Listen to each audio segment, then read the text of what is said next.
ধন্যবাদ আপনাকে। আগামী 29 মে অনুষ্ঠিত হবে তৃতীয় ধাপে কুড়িগ্রামের নাগেশ্বরী উপজেলা পরিষদ নির্বাচনের ভোট গ্রহণ। নির্বাচনকে ঘিরে শেষ সময়ে জমে উঠেছে ভোটের মাঠ। প্রচার প্রচারণা, সভা, উঠান বৈঠক, শোডাউন আর পোস্টার লিফলেটে ভরে গেছে শহর থেকে গ্রাম। হাটঘাট, চায়ের দোকান আর মাঠে ময়দানে চলছে ভোটের হিসাব নিকাশ। প্রার্থীরা দিনরাত একাকার করে চালাচ্ছেন শেষ মুহূর্তের গণসংযোগ, দিচ্ছেন উন্নয়নের নানা প্রতিশ্রুতি। নিজেদের প্রার্থীদের জয়ী করতে কর্মীরা ছুটে চলছেন ভোটারদের দ্বারে দ্বারে, করছেন মিছিল, মিটিং, শোডাউন।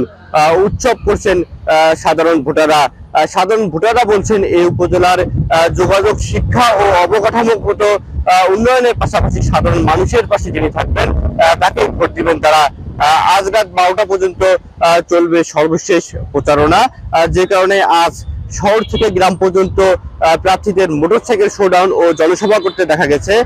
এই উপজেলার চেয়ারম্যান পদে 5 জন, পুরুষ ভাইস চেয়ারম্যান পদে 6 জন, মহিলা ভাইস চেয়ারম্যান পদে 5 জন প্রতিদ্বন্দ্বিতা করছেন।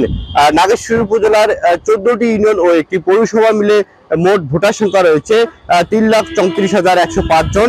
এর মধ্যে পুরুষ ভোটার রয়েছে 1,68,388 জন এবং মহিলা ভোটার রয়েছে 1,65,717 জন।